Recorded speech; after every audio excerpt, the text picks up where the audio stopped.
स्वागत है आपका स्टडी फॉर सिविल सर्विसेज में। दोस्तों, शंकर आईएएस की बुक को बेस बनाकर यह जो पर्यावरण की श्रृंखला शुरू की गई थी, यह एक तरह का अभियान है अपने पर्यावरण को, अपनी पारिस्थितिकी को समझने का, अपनी प्रकृति के संरक्षण की दिशा में कुछ अलग करने का। तो इसको जानने के क्रम में हमने कई वीडियोस देख लिए हैं। यह इस सीरीज का अगला पार्ट है, मतलब अगली कड़ी है। इसमें हम भारत में जो जंगल के प्रकार हैं उनको देखेंगे, लेकिन उससे पहले जो स्क्रीन पर आपको ये पीला सा पोस्टर दिख रहा है, इसको देख लीजिए। हमारे जो पेड कोर्सेज हैं वो अलग अलग सिविल सेवा परीक्षाओं के लिए संचालित होते हैं, जिसमें यूपीपीएससी, एमपीपीएससी और बीपीएससी द्वारा कंडक्ट होने वाली परीक्षाएं हैं। इसके अलावा संघ लोक सेवा आयोग की सिविल सेवा प्रारंभिक परीक्षा के लिए भी इसे लॉन्च किया गया है और ये सारे कोर्सेज चल रहे हैं वर्तमान में। ये टेलीग्राम के माध्यम से चलते हैं। अगर आप इनसे जुड़ना चाहते हैं तो 2 मोबाइल नंबर आपको रोज ही दिखते हैं, उन पर आप संपर्क कर सकते हैं। सारी बातें पुरानी है, कुछ इसमें रिपीट करने जैसा नहीं है, आप देख रहे हैं। हाँ, only UPPSC by study for civil services नाम से जो चैनल है उसको आप ज्वाइन कर लीजिए। उससे जितने भी नोटिफिकेशन है वो आपको समय से मिलते रहेंगे। कुछ लोग कहते हैं कि हमेशा बजता ही रहता है, मतलब फ़ोन जो है वो हमेशा उसकी जो मैसेज की टोन है वो बजती रहती है, आप इतना ज़्यादा उस पर नोटिफिकेशन भेजते हैं। तो उसके पीछे रीज़न है क्योंकि वो हमारा मुख्य टेलीग्राम चैनल है। तो जितनी भी सूचनाएं होती हैं, जितने भी वीडियोज़ होते हैं या जो भी कुछ आपसे कहना होता है वो सबसे पहले वहीं पर शेयर किया जाता है। तो इस वजह से उसमें लगातार नोटिफिकेशन की भरमार रहती है, तो उससे घबराया न करिए। फिलहाल चलते हैं आगे। भारत के जो जंगल हैं उन्हें 16 प्रकारों में बांटकर हम देखते हैं, और ये हम नहीं देखते। चैंपियन और सेठ, ये 2 व्यक्ति हैं, 2 पर्यावरण के विशेषज्ञ हैं, पर्यावरणविद हैं। उन्होंने बांटा है 16 प्रकारों में से, चैंपियन एंड सेठ। इनकी जो अवधारणा है, जब हम भारत की वन स्थिति रिपोर्ट को देखने लगेंगे, 2019 वाली जो रिपोर्ट है, जब हम उसका अध्ययन करेंगे तो उसमें हम इनकी जो अवधारणा है उसको और विस्तार से देखेंगे। लेकिन यहाँ पर जो फैक्ट है उसको आप देखिए। भारत के जो 16 प्रकार के जंगल हैं, मतलब 16 प्रकार के वन पाए जाते हैं, उन्हें एक एक करके यहाँ पे प्रस्तुत किया गया है। उष्णकटिबंधीय आर्द्र सदाबहार वन ये पहला प्रकार है। इसके बाद उष्णकटिबंधीय अर्ध सदाबहार वन है, ये आधे सदाबहार होते हैं और आधे दूसरी प्रकृति के होते हैं। इसके बाद नम पर्णपाती वन है, ये उष्णकटिबंधीय ही चल रहा है अभी तक। इसके बाद तटवर्ती जो दलदली वन होते हैं, जिनमें कि मैंग्रोव भी आते हैं, वो यहाँ पर आते हैं, मतलब चौथे नंबर के वो प्रकार है। उष्णकटिबंधीय शुष्क पर्णपाती वन ये 5वां प्रकार है। उष्णकटिबंधीय कंटक वन, कंटक मतलब क्या होता है, कांटे। तो इस प्रकार के जो वन है इनमें कांटे पाए जाते हैं। इसके बाद उष्णकटिबंधीय शुष्क सदाबहार वन, ये एक प्रकार है इसका 7वां। फिर उपोष्ण कटिबंधीय बृहद पर्ण वन, बृहद पर्ण का मतलब क्या, बड़े बड़े पत्तों वाला जो जंगल होता है, मतलब इसके जो वृक्ष के पत्ते होते हैं वो बड़े आकार के होते हैं। इस प्रकार के जंगलों का यहाँ जिक्र है। फिर उपोष्ण कटिबंधीय पाइन वन, ये 9वां प्रकार है। उपोष्ण कटिबंधीय शुष्क सदाबहार वन।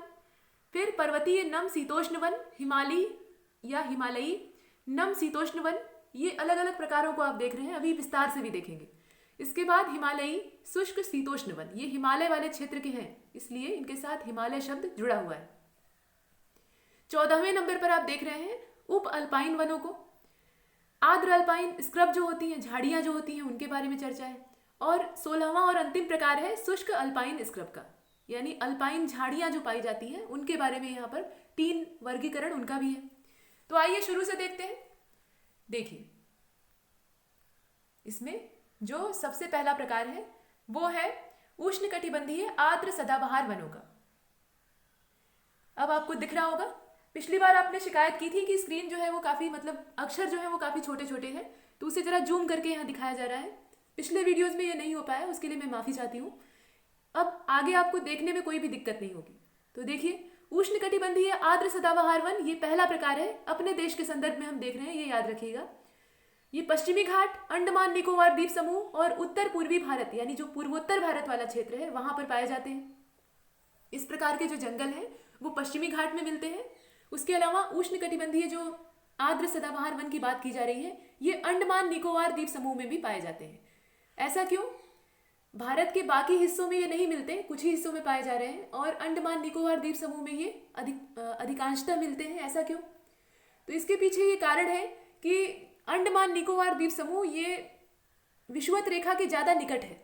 भारत के बचे हुए भूखंड की तुलना में इसकी निकटता विषुवत रेखा से ज़्यादा है, और ज़्यादा नज़दीक होने की वजह से उसका प्रभाव इस पर रहता है, मतलब वहाँ की जलवायु यहाँ भी मिल जाती है देखने के लिए। ऐसे में यहाँ पर इस प्रकार के वनों का मिलना स्वाभाविक है। उष्णकटिबंधीय अर्ध सदाबहार वनों को हम देखेंगे। और एक चीज और, उष्णकटिबंधीय जो आर्द्र सदाबहार वन है ये लंबे होते हैं, मतलब इनके जो वृक्ष होते हैं वो लंबे होते हैं, सीधे होते हैं और सदाबहार पेड़ यहाँ पर पाए जाते हैं। ये खास बात है। पेड़ों के प्रकारों की अगर बात करें तो इसमें और भी प्रकार हैं, बहुत सारे प्रकार हैं। सिर्फ कटहल और सुपारी में इसको वर्गीकृत कर देना ठीक नहीं है। उष्णकटिबंधीय आर्द्र सदाबहार वनों के जो वृक्ष होते हैं, पहली चीज तो उनकी लकड़ी बड़ी कड़ी होती है। ज्यादा वर्षा की बहुलता होती है वहां पर, इस वजह से उनकी लकड़ी कठोर होती है। जहां वर्षा थोड़ी अपेक्षाकृत कम होती है और तापमान में कमी पाई जाती है, वहां के वृक्षों की लकड़ियां मुलायम होती हैं। ये फैक्ट है। और जो विषुवत रेखीय प्रकार की जलवायु वाले वन होते हैं उनकी लकड़ियां कठोर होती हैं और वृक्ष जो है वो काफी ऊंचे होते हैं। इनकी प्रकृति के बारे में आपने पीछे देखा है, ये इतने ऊंचे होते हैं कि सूर्य की रोशनी को अंदर जमीन पर आने ही नहीं देते। इसके बाद उष्णकटिबंधीय अर्ध सदाबहार वनों को आप देख लीजिए। ये पश्चिमी घाट, अंडमान निकोबार द्वीप समूह और पूर्वी हिमालय में पाए जाते हैं। हिमालय का जो पूर्वी क्षेत्र है वहां भी इनकी अवस्थिति मिलती है। और यह जो है ये आर्द्र सदाबहार पेड़ों और नम पर्णपाती पेड़ों का मिश्रण होते हैं। यहाँ पर दोनों प्रकार के वृक्ष मिश्रित रूप में पाए जाते हैं। उष्णकटिबंधीय नम पर्णपाती वन को आप देख लीजिए तो पश्चिमी और उत्तर पश्चिमी क्षेत्रों को छोड़कर यह पूरे भारत में पाए जाते हैं। इनका जो विस्तार है, इनका जो वितरण है वो पूरे देश में मिलता है, सिर्फ पश्चिमी और उत्तर पश्चिमी जो क्षेत्र हैं उनको छोड़कर। साल, सागौन, आम, जामुन और शीशम, इस प्रकार के जो वृक्ष हैं वो यहाँ पर मिलते हैं। साल और सागौन के वृक्ष होते हैं, सागौन जिसे कि आप टीक भी कहते हैं। इसके अलावा आम का पेड़, ये तो आपने देखा ही होगा, जामुन का पेड़ और शीशम का पेड़, ये सब वृक्ष जो है हमारे आसपास पाए जाते हैं और ये लगभग पूरे भारत में मिलते हैं। इसके बाद तटीय और दलदली वनों को आप देख लीजिए। अंडमान निकोबार द्वीप समूह और गंगा और ब्रह्मपुत्र के डेल्टा क्षेत्र में इनका विस्तार मिलता है। गंगा ब्रह्मपुत्र का जो डेल्टा है वहां भी ये पाए जाते हैं। ये कैसे हैं? ये तटीय हैं, तटीय मतलब किनारे पर उगते हैं, और दलदली हैं, जहां ये उगते हैं वहां की जमीन दलदल होती है, वहां पर पानी रुकता है। इनके ऊतक नरम होते हैं। नरम ऊतक होने की वजह से ये आसानी से सांस ले सकते हैं, मतलब पानी के अंदर भी सांस लेने की इनकी क्षमता होती है। और मैंग्रोव जैसे जो पौधे होते हैं, मैंग्रोव जैसी जो वनस्पतियां होती हैं वो जरायुज होती हैं। जरायुज का मतलब जैसे मनुष्य जो सीधे सीधे बच्चों को जन्म देता है, मतलब अंडे नहीं देता। दो प्रकार के प्राणी होते हैं, एक तो अंडज होते हैं, दूसरे जरायुज होते हैं। जैसे पक्षी है तो वो अंडज है, और मनुष्य या जितने भी स्तनधारी जीव हैं, मैमल्स हैं, वो क्या है? जरायुज है। तो उसी प्रकार से ये जो मैंग्रोव की वनस्पतियां होती हैं, ये जो पौधे होते हैं, ये जरायुज होते हैं। ये बीज नीचे नहीं गिराते। बाकी जो वृक्ष हैं या वनस्पतियां हैं उनके अंदर फल लगते हैं और जो बीज है वो जमीन पर गिरता है और समय पाकर वही जमता है, वो नया पौधा बन जाता है। लेकिन मैंग्रोव में ऐसा नहीं होता। जो बीज है वो पौधे के अंदर ही परिपक्व हो जाता है, तैयार हो जाता है, और पौधे में जब कन्वर्ट हो जाता है तब वो नीचे जड़ अपनी फैलाना शुरू करता है। ऐसा क्यों? ऐसा इसलिए क्योंकि वहां पर नमकीन पानी पाया जाता है, खारा पानी पाया जाता है जहां ये मिलते हैं, मतलब मैंग्रोव की जहां अवस्थिति होती है। क्योंकि समुद्र का वहां दायरा होता है और समुद्र का जल कैसा है? खारा है। हालांकि नदियां भी जाकर उसमें गिरती हैं, जहां डेल्टा बनता है वहां पे मैंग्रोव उगते हैं, या जहां एस्चुरी बनती है वहां मैंग्रोव उगते हैं, ज्वार नदमुखी जो पारितंत्र होता है। तो ऐसे एरिया में दोनों का मिश्रण पाया जाता है, मतलब मीठे जल का भी और खारे जल का भी। तो खारे जल की यहाँ पर बहुतायत होती है। ऐसे जल में अगर बीज गिर जाएंगे तो नीचे पानी एक तो वैसे ही रुका रहता है, और खारा पानी पौधों के लिए बहुत उपयुक्त नहीं होता, तो वो नष्ट हो सकते हैं या नष्ट हो जाएंगे। तो इस कंडीशन में पौधे बड़े चालाक होते हैं, तो वो अपने जीवटता को बचाए रखने के लिए, मतलब अपनी जो विविधता है उसको बचाने के लिए पौधों को अंदर ही, मतलब जो बीज है उनको अंदर ही परिपक्व कर देते हैं। जब वो पूरे बड़े हो जाते हैं, खाने पीने योग्य हो जाते हैं, अपने आत्मनिर्भर हो जाते हैं, तब वो अपनी जमीन में जड़ें फैलाते हैं। इस प्रकार के होते हैं मैंग्रोव। इनके ऊतक नरम होते हैं, ये पानी में भी सांस ले सकते हैं, मतलब इनकी जो जड़ें हैं वो पानी में डूबे रहने पर भी श्वसन करने में सक्षम होती है। पौधे जो हैं वो पत्तियों से श्वसन करते हैं, और यहाँ पर जो ऊतक हैं उनके नरम पाए जाते हैं। इसके बाद उष्णकटिबंधीय शुष्क पर्णपाती वन को आप देखिए तो पूर्वोत्तर भारत के अलावा देश के पूरे उत्तरी भाग में ये पाए जाते हैं, और उत्तरी ही नहीं, लगभग काफी क्षेत्रों में इनका विस्तार होता है। पश्चिमी जो क्षेत्र है उसमें भी, जैसे कि आप देख रहे हैं मध्य प्रदेश है, गुजरात है, आंध्र प्रदेश है, कर्नाटक है, यानी जो प्रायद्वीपीय क्षेत्र है भारत का, वहां भी ये मिलते हैं। इसके अलावा तमिलनाडु। साल, बबूल और बांस के पेड़। बबूल का पेड़ बहुत कांटेदार होता है, और बांस के वृक्षों को आपने देखा होगा, ये एक लगा दीजिए तो अनेक पैदा हो जाते हैं। तो इस प्रकार से ये उष्णकटिबंधीय शुष्क पर्णपाती वन है। कंटक वनों को आप देख लीजिए, तो जहाँ काली मिट्टी होती है, काली मिट्टी वाले क्षेत्रों में ये उगते हैं। उत्तर पश्चिम मतलब उत्तरी क्षेत्र, पश्चिमी क्षेत्र और मध्य और दक्षिण भारत, लगभग पूरे भारत में इनका विस्तार होता है। ये कहीं भी उग सकते हैं, जैसे कि कैक्टस, कैक्टस को आप गमले में लगा दीजिए तो आपके घर में भी रहेगा। तो इसके लिए कोई विशेष जलवायु नहीं चाहिए होती, लेकिन हाँ एक चीज़ है, जो कांटेदार वन होते हैं उनके लिए मरुस्थलीय जलवायु ज़्यादा उपयुक्त होती है। जैसे कि कैक्टस और नागफनी ये रेगिस्तानी इलाकों में ज़्यादा अच्छे से पैदा होते हैं, और जब आप इन्हें गमले में रोपते हैं तो इनके लिए बहुत उपजाऊ मिट्टी की नहीं बल्कि बलुई मिट्टी की ज़रूरत होती है। ज़्यादातर बालू होना चाहिए, नहीं तो वो अच्छे से पनपेंगे नहीं। उनका अच्छा विकास तभी होगा जब उसमें रेत की मात्रा होगी, मतलब शुष्क मिट्टी की इन्हें ज़रूरत होती है, ज़्यादा पानी देने पे ही खराब हो जाते हैं। तो इस तरह के जो वृक्ष हैं, या पौधे कहना ज़्यादा उचित होगा, वो पाए जाते हैं। इसके बाद उष्णकटिबंधीय शुष्क सदाबहार वनों को आप देखिए तो तमिलनाडु, आंध्र प्रदेश और कर्नाटक के तट पर इनका विस्तार मिलता है। उपोष्ण कटिबंधीय वृहद पर्ण वनों को देख लीजिए तो पूर्वी हिमालय, पश्चिमी घाट में और साइलेंट वैली में यह पाए जाते हैं, यानी इनकी अवस्थिति मिलती है। साइलेंट वैली में भी ये पाए जाते हैं। अब आप बताइएगा कि साइलेंट वैली कहाँ पर है।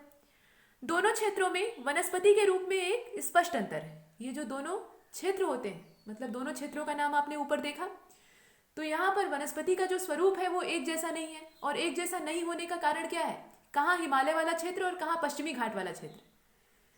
अब साइलेंट वैली में पोनसपार, दालचीनी, इस तरह की जो वनस्पतियां हैं वो पाई जाती हैं, और भी हैं। रोडोडेंड्रोन है, ये वनस्पतियों के नाम हैं, थोड़े विचित्र हैं लेकिन उनके नाम हैं। और इसके अलावा जो सुगंधित घास होती है, मतलब सुगंधित वनस्पतियां कहना ज़्यादा उचित होगा, वो पाई जाती हैं। पूर्वी हिमालय में शिफ्टिंग खेती और जंगल की आग से वनस्पतियां बुरी तरह से प्रभावित हुई हैं, क्योंकि वहाँ पर शिफ्टिंग वाली कृषि होती है, यानी एक जगह की जमीन बंजर हुई तो उसके बाद उसको छोड़ दिया और आगे चले गए। इस प्रकार के जो क्षेत्र हैं वहाँ पर उगने वाले जो मुख्य वृक्ष हैं उसमें ओक का पेड़ है, एल्डर है, शाह बलूत है और चीड़ का पेड़ भी होता है। यहाँ आग लगाने वाली जो घटना है या आग लगने वाली जो घटना है वो ज़्यादा होती है। इसके बाद उपोष्ण कटिबंधीय पाइन वनों को देख लीजिए। चीड़ की जो पत्तियां होती हैं वो बहुत तेज आग पकड़ती हैं।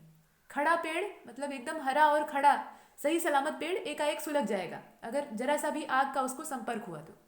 इसकी पत्तियों में तैलीय पदार्थ की उपस्थिति होती है जिस वजह से ये बहुत तेज जलने लगते हैं। ऐसे ही यूकेलिप्टस भी होता है। यूकेलिप्टस की भी जो पत्तियां हैं उनमें तेल पाया जाता है। और देखिए उष्णकटिबंधीय पाइन वनों को देख लीजिए। शिवालिक की पहाड़ियाँ, पश्चिमी और मध्य हिमालय, खासी, नागा और मणिपुर की पहाड़ियों में जो सूखी ढलान है, सूखी ढलान का मतलब है कि यहाँ पर आर्द्रता की जो मात्रा है वो कम होनी चाहिए, ऐसी ढलानों में ये पाए जाते हैं। जो क्षेत्र है उनका नाम आप देख लीजिए। देखिए इसके बाद इसमें जो पेड़ हैं वो कौन कौन से हैं, तो चीड़ है, इसके अलावा ओक का पेड़ है, रोडोडेंड्रोन है, देवदार के वृक्ष भी यहाँ मिलते हैं। ये पर्वतीय इलाके होते हैं तो यहाँ पर देवदार के वृक्ष भी पाए जाते हैं। साल, अरनाला और लेबरनम के जो वृक्ष हैं वो निचले क्षेत्रों में पाए जाते हैं। मतलब कहने का ये तात्पर्य है कि जो साल, अरनाला और लेबरनम है इन्हें अपेक्षाकृत ज़्यादा आर्द्रता की आवश्यकता होती है, क्योंकि नीचे की ओर जब आप बढ़ेंगे, कोई भी पर्वत का ढाल है, जैसे मान लीजिए ये हिमालय की कोई पर्वत श्रृंखला है, तो ऊंचाई की ओर मतलब ऊपर की ओर आर्द्रता कम होगी। और जैसे जैसे हम घाटी की ओर बढ़ेंगे, मतलब तराई क्षेत्र में जाने की कोशिश करेंगे जो कि गिरिपथ क्षेत्र कहलाता है, तो वहां जाने पर आर्द्रता की मात्रा में तेजी से वृद्धि होती है। तो अपेक्षाकृत ये ज्यादा आर्द्रता की मांग रखने वाले वृक्ष हैं, जिनमें आपने देखा साल, अरनाला और ये लेबरनम। इसके बाद उपोष्ण कटिबंधीय शुष्क सदाबहार वनों को देखिए तो इनकी जो अवस्थिति है वो शिवालिक की पहाड़ियों में मिलती है। शिवालिक वाला क्षेत्र कैसा है, तराई क्षेत्र होता है, मतलब वहां नमी जो है वो महान हिमालय की तुलना में अधिक होती है।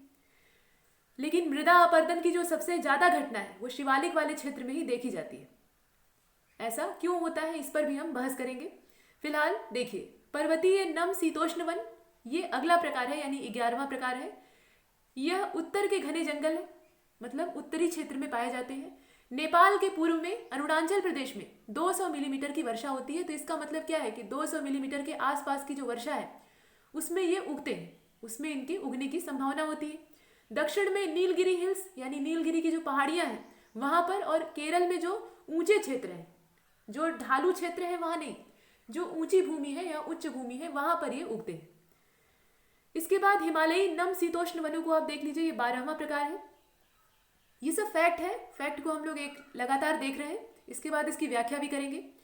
देखिए पश्चिमी हिमालय से पूर्वी हिमालय तक इनका विस्तार होता है। ये जो हिमालयी नम शीतोष्ण वन है, इनके बारे में चर्चा हो रही है। तो पश्चिमी हिमालय से लेकर पूर्वी हिमालय तक ये फैले होते हैं। पेड़ों के नाम पर यहाँ पे बड़े बड़े जो पत्ते वाले ओक के वृक्ष हैं, ओक के वृक्ष के पत्ते हमेशा एक जैसे नहीं होते, उनको जैसी जलवायु मिलती है उसके हिसाब से उनके पत्तों का आकार होता है।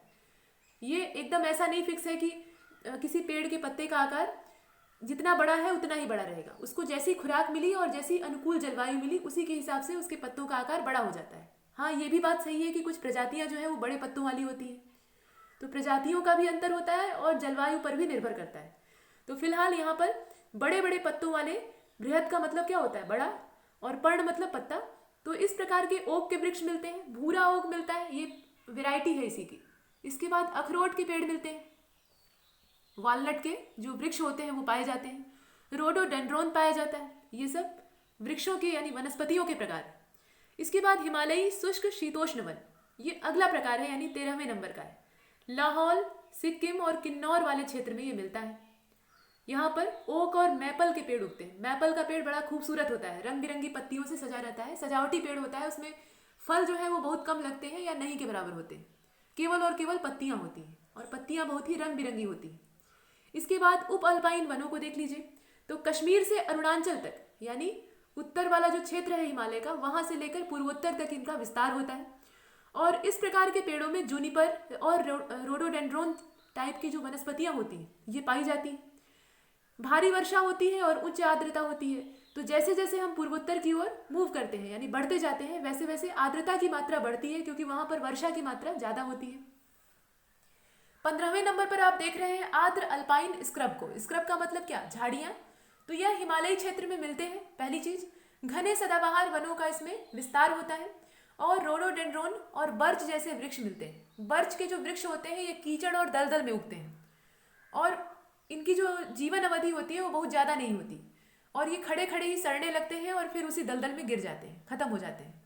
तो इनका कुछ खास उपयोग नहीं होता, इनकी लकड़ी निरुद्देश्य होती है। हालांकि अगर आयुर्वेद की हम बात करें, जो कि काष्ठ औषधियों पर आधारित विद्या है, चिकित्सा का एक शास्त्र है जो कि भारत में सबसे प्रामाणिक था प्राचीन समय से ही, तो आयुर्वेद के हिसाब से कोई भी वनस्पति बेकार नहीं होती, हर वनस्पति का उपयोग है। तो इसलिए हम बर्च को भी एकदम से निरुद्देश्य नहीं कह सकते। लेकिन हाँ, यहाँ पर अगर हम पर्यावरण की दृष्टि से देखें तो ये जैव विविधता में कोई खास योगदान नहीं देता, इसलिए यहाँ पर इसका कोई उद्देश्य नहीं है। काई और फर्न ये जमीन को घेरे रहते हैं, तो काई और फर्न वहीं पैदा होंगे जहाँ पर आर्द्रता ज़्यादा होगी और भारी मात्रा में हिमपात होता है। हिमालयी क्षेत्र है तो हिमपात होना स्वाभाविक है। तो इस प्रकार के जो वन वाले क्षेत्र होते हैं वहाँ पर इस प्रकार की स्थितियाँ पाई जाती हैं। इसमें काई और फर्न ये जमीन पर होते हैं और बड़े जो वृक्ष होते हैं उनके नाम पर रोडोडेंड्रोन और बर्च के वृक्ष पाए जाते हैं। शुष्क अल्पाइन स्क्रब को देख लीजिए, जो कि 16वां और अंतिम प्रकार है। इनमें जो पौधे मिलते हैं वो काला जूनिपर होता है, ड्रोपिंग जूनिपर होता है और हनीस्कल, इसके अलावा विलो। इस प्रकार की जो अजीब अजीब वनस्पतियों के नाम आप देख रहे हैं ये इस क्षेत्र में उगती हैं। तो यहाँ तक तो बात हुई इन 16 प्रकारों की। अब आइए चलते हैं थोड़ा और देखते हैं इसके बारे में। दोस्तों, जब हम अपनी प्रकृति के बारे में जानने का प्रयास करते हैं तो हमारे मन में उत्सुकता जगती है और जब उसके रहस्य एक के बाद एक हमारे सामने आने लगते हैं, मतलब रहस्य उजागर होने लगते हैं, तो हमारा मुंह बिल्कुल ऐसे ही खुला रह जाता है जैसे इस लंगूर का है। इस लंगूर को आप देख रहे हैं और इसका मुंह देख रहे हैं, ये देखिए, ये पूरी तरह से आश्चर्यचकित है। तो हमारी स्थिति कुछ ऐसी ही हो जाती है जब प्रकृति के रहस्य हमारे सामने आते हैं। तो हमारी जो नेचर है वो रहस्यमयी है और उसी से जुड़ा हुआ है हमारा पर्यावरण। तो हम देख रहे थे जंगलों के बारे में, तो यहाँ पर आपने लंगूर को देखा, ये जंगल का ही एक हिस्सा है। जंगली जीव जो है वो जंगल से जुड़े होते हैं। चलते हैं आगे। अब भारत के जो जंगल हैं, भारत के जंगलों के बारे में हम बात कर रहे थे, तो भारत के जो जंगल हैं वो वर्षा का अनुसरण करते हैं। वर्षा कैसी हो रही है इस पर ज़्यादा निर्भर होते हैं। जिन भागों में भारी वर्षा होती है वहाँ पर वन घने होते हैं और सामान्य वर्षा वाले भागों में खुले और कम वर्षा वाले जो मतलब खुले वन पाए जाते हैं। सघनता कम होने लगती है, कहने का मतलब ये है। जहाँ वर्षा ज़्यादा हो रही है वहाँ बहुत सघन वन पाए जाते हैं, जहाँ पे थोड़ी सी कमी आ जाती है वहाँ थोड़ी इनकी विरलता होने लगती है, मतलब दूर दूर उगते हैं। और जहाँ एकदम ही कम हो जाती है वर्षा की मात्रा वहाँ पे कटीले वन और झाड़ियाँ पाई जाती हैं। तो इसको अगर हम सामान्य रूप से मोटे तौर पर वर्गीकृत करें, वो 16 प्रकार तो बहुत विस्तार से उनका वर्गीकरण था। तो इसमें उष्णकटिबंधीय सदाबहार वनों के जो प्रकार हैं इनके बारे में आपने पीछे देखा है, जब चैंपियन और सेठ का वर्गीकरण आपने देखा तो उसमें हमने देखा कि उष्णकटिबंधीय सदाबहार वनों का भी प्रकार ये भारत में मिलता है, जिन्हें कि आप ट्रॉपिकल एवरग्रीन फॉरेस्ट कहते हैं। एवरग्रीन क्यों? क्योंकि ये हमेशा हरे रहते हैं। ये वन भारत के उन भागों में पाए जाते हैं, अब यहाँ उसका विस्तार से आप व्याख्या देख लीजिए, सुन लीजिए, बल्कि ये उन भागों में पाए जाते हैं जहाँ तापमान विशेष रूप से ऊंचा होता है, और तापमान ऊंचा होगा तो स्वाभाविक है वहाँ पर आर्द्रता बढ़ेगी। आर्द्रता बढ़ने का रीज़न वर्षा होती है। वर्षा 200 सेंटीमीटर या उससे भी ज़्यादा होती है। वर्षा की जो मात्रा है वो इन क्षेत्रों में, ये जो उष्णकटिबंधीय आर्द्र सदाबहार वन है, इनमें 200 सेंटीमीटर से ज़्यादा होती है। और यहाँ ऐसे वृक्ष उगते हैं जो कि साल भर हरे भरे रहते हैं, इसी कारण इन्हें सदाबहार कहा जाता है। इनमें हरियाली हमेशा रहती है, और इनमें जो वृक्षों का साइज होता है वो 45 से लेकर 60 मीटर तक का होता है। ऊंचे ऊंचे वृक्ष पाए जाते हैं। जो वृक्षों का आकार होता है वो 45 से लेकर 60 मीटर तक का होता है, और भी ऊंचे हो सकते हैं, ये एक औसत आकार की बात की गई। और इस प्रकार के जंगल में मुख्य रूप से ताड़ के पेड़ पाए जाते हैं। ताड़ का पेड़ अगर आपने देखा होगा तो काफ़ी ऊंचा होता है। महोगनी का वृक्ष मिलता है, महोगनी मतलब काफ़ी ऊंचे ऊंचे वृक्ष ये भी होते हैं। नारियल का वृक्ष मिलता है। नारियल के पेड़ को आपने अगर वास्तविकता में नहीं भी देखा होगा तो चित्रों में देखा होगा। इसके अलावा एबोनी, एबोनी यानी आबनूस का वृक्ष मिलता है, और बांस और बेत के जो वृक्ष हैं वो भी यहाँ पाए जाते हैं। और इन सभी वृक्षों की जो ऊंचाई है वो काफ़ी अच्छी खासी होती है। लगभग जो औसत ऊंचाई होती है वो 45 से लेकर 60 मीटर के आसपास होती है। इससे ज़्यादा ही हो सकती है, कम नहीं होगी। अब प्रश्न ये है कि ये भारत में कहाँ तक, मतलब किन किन क्षेत्रों में फैले हुए हैं। तो भारत में इस प्रकार के वन जो है वो 45 लाख हेक्टेयर के क्षेत्र में उगे हुए हैं। जो आंकड़ा है उसके हिसाब से लगभग 45 लाख हेक्टेयर का जो क्षेत्र है वहां पर ये उगे हुए हैं। इनका जो विस्तार है वो इन क्षेत्रों में है। नाम अगर आप जानना चाहें उन स्थानों का तो असम में है। असम में आपको इस प्रकार के जो सदाबहार वन है वो मिल जाएंगे। मेघालय में है, त्रिपुरा में है, मणिपुर में है, अंडमान निकोबार द्वीप समूह में है, पश्चिमी घाट में पाए जाते हैं, और हिमालय का जो गिरिपथ वाला इलाका है यानी तराई क्षेत्र है वहां पर मिलते हैं। साथ ही साथ जो कर्नाटक का पश्चिमी भाग है, कर्नाटक का जो पश्चिमी क्षेत्र है वहां भी इनका विस्तार मिलता है। अब प्रश्न ये उठता है कि इनकी इतनी तारीफ हो रही है, जहां जहां ये फैले हुए हैं उनके बारे में इतना वर्णन किया जा रहा है, तो इनकी विशेषता क्या है? सिर्फ ये ऊंचे ऊंचे और सघन ही होते हैं? इनके अंदर क्या खूबी होती है जिसकी वजह से हम इन्हें पढ़ें? तो देखिए, ये घने होते हैं, पहली चीज आपने सुनी ही है, और इनमें बहुरूपता पाई जाती है, यानी विविधता बहुत ज्यादा होती है। इनमें डाइवर्सिटी बहुत ज्यादा होती है। कठोर लकड़ी पाई जाती है, ये बात आप पीछे सुन चुके हैं। जितने भी उष्णकटिबंधीय वर्षा वन वाले वृक्ष होते हैं, मतलब उनकी प्रजाति होती है, इनकी लकड़ियां कठोर होती हैं। जहां वर्षा ज्यादा होगी और तापमान उच्च रहेगा वहां के वृक्षों की लकड़ियां कठोर होंगी। इसके साथ साथ हजारों प्रकार के वन्य प्राणी यहाँ मिलते हैं। स्वाभाविक है, इतने ज्यादा सघन जंगल होंगे तो बहुत सारे जीव यहाँ पाए जाएंगे, अनेकों। कुछ के बारे में हम जानते हैं और कुछ को हम जानते ही नहीं है। अभी तक नई नई प्रजातियां आप देखते होंगे कीट पतंगों की खोजी जाती रहती हैं, और कीट पतंग ही नहीं, जो प्राणी है मतलब चौपाया, उस प्रकार के भी प्राणी खोजे जाते हैं। कहने का मतलब ये है कि इसमें खोज लगातार जारी रहती है, और नए नए जीव हमारे सामने आते हैं जिन्हें हमने इससे पहले कभी देखा नहीं था। और भारत में तो इनका बहुत सीमित प्रकार मिलता है, लेकिन विषुवत रेखा के आसपास वाले जो विषुवत रेखीय वन है वो तो बड़े रहस्यमयी हैं। कब कौन सा रहस्य उजागर होगा, वो लंगूर जैसे मुंह खोल दिया था ना, वैसे ही आपका मुंह खुला रह जाएगा। तो ऐसी कंडीशन पैदा हो जाती है। चलिए, और इसके अलावा हजारों प्रकार के वन्य प्राणी, ये तो आपने देखे ही। दलदली भूमि मिलती है, कहीं कहीं दलदली भूमि होती है, और महत्व सीमित होता है, बहुत ज़्यादा महत्व नहीं होता है, इसलिए क्योंकि इन क्षेत्रों में कोई ज़्यादा प्रवेश नहीं कर पाता। हालांकि लकड़ी के लिए इनका इस्तेमाल किया जाता है। लकड़ी इनकी उपयोगी होती है, कठोर लकड़ी होती है तो मजबूती उसमें होती है। ये आपने देखा। अब इसके बाद जो दूसरा मुख्य प्रकार है, ये मोटे वर्गीकरण को हम देख रहे हैं। अभी जो विस्तृत वर्गीकरण था उसको हमने देख लिया है। दूसरा जो प्रकार है वो है उष्णकटिबंधीय पतझड़ वाले मानसूनी वनों का। ये पतझड़ वाले वन है, ये सदाबहार नहीं है, इनमें पतझड़ आता है। तो आइए उनके बारे में देख लेते हैं।